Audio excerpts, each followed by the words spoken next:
This is section 162. We're going to take a look at even and odd functions. So in this lesson, we're going to identify zeros and determine if a function is going to be even or odd. So the first is the definition of a zero. The zeros of a function f are the solutions to the equation f of x equals 0. In other words, x is a zero if and only if. Where does that look? Ooh-hoo-hoo. It's an x-intercept of the graph, y equals f of x. So an x-intercept is the same thing as a zero, but we use the term zero just a little differently, because the idea is, if we're thinking of it in terms of function notation, what value of x? So what would my input be? What value for x gives me that y value to be 0? It's the same as an x-intercept, just the way we write it is a little different. X-intercepts, it's going to be a point. The zeros, it's just the x value. So just kind of keep that in our minds. But now let's take a look at even and odd functions. So this is something that we're going to get close to memorizing, probably taking a look at. I know it's not in gold, but here's a nice little highlighter. This is something that we should be making into a flashcard here. This is really important. So we have two types of functions. They can be even or they can be odd. They're special if they are even or if they're odd. They can be neither, but they're special if they're even or odd. And we've already seen this before. So this is not like a foreign concept that we haven't seen before. But if the function is symmetric about the y-axis, we are going to say that the function is even. If the function is symmetric about the origin, we're going to say that your function is going to be odd. Now, for reasons that won't be clear until we examine polynomials further, just know even function, y-axis is symmetric about the y-axis. An odd function is going to be symmetric about the origin. And this is what we need to validate. We need to show this statement being true. If you show that it's true, then you know it's either going to be even or odd. So let's look at this first one. It says determine analytically if the following functions are even, odd, or neither. So to determine if it's even, we need to show this statement true here. F with negative x plugged in, is that the same as the original function? So this is how I like to set it up. I write it, does f of x equal f of negative x? And I put a question mark above that because I don't know if it equals it or not. We're going to show if it equals or not.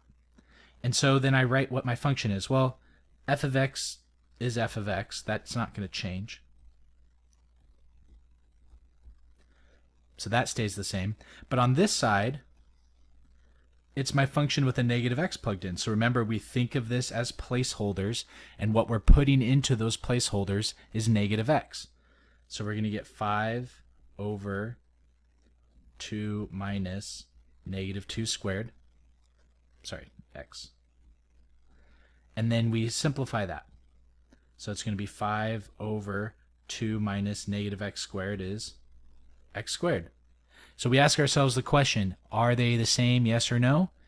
This is the same as this, so we showed that it's true. If we show that it's true, we know that it's going to be even.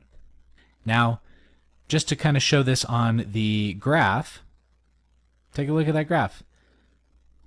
If I were to fold it over that y-axis, it's going to be symmetric over the y. Let's look at this next one. So let's show if it's either even or odd or neither. So let's show if this is true. This is showing if it's going to be even. So I just switched them versus the last one. So 5x over 2 minus x cubed, is that the same, so I don't know, as negative x plugged in? So remember, we think of those as placeholders and we're plugging in negative x. So if I plug in negative x,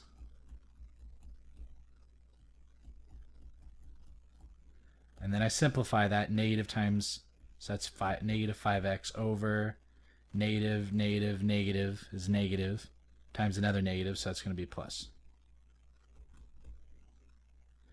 So the question is, are those the same? And the answer is no. So it's not even. So now let's show if it's odd. So odd, we have to show if that statement is true. So does f of negative x equal negative f of x? Now the nice thing about this is we already have what f of negative x is. If we look at it, we just showed it on this one. That's that. So I can just write it. I don't have to do all that extra work. And now this says negative times your function. So negative times my function. Now you don't distribute the negative top and bottom, it's just the top. So the question, are those the same? The answer is no. So it's going to be neither. Now if we wanted to take a look at the graph, it's not symmetric over the y, and it's not symmetric over the origin, right? You can't fold it and then fold it again and they line up. So now let's look at this last one. So let's show, is it even? So my function with a negative plugged in, remember we think of those as placeholders, and I'm just kind of doing this in my head. So 2 minus, now negative x squared, negative is positive, so 2 minus x squared. Does that equal the original? The answer is no, so it's not even. So now let's look if it's odd. So that's going to be your function with the negative plugged in. Does that equal a negative times your function? So my function with the negative plugged in, I already have there. So I can just say negative 5x over 2 minus x squared. So question mark, are they equal? And then now a negative times what your function is. And so that equals negative 5x over 2 minus x squared. So are those the same? The answer is yes. So we know that it's going to be odd. And as you can see, if I were to fold this and then fold it, it would line up. If I folded it and folded it, it would line up. And so we can visually see that it's odd. So what did we learn today? We talked about the zeros of the function. A zero is the value for x that makes your function 0. And then we talked about even and odd functions. So what is an even function similar to? It's symmetry over the y-axis.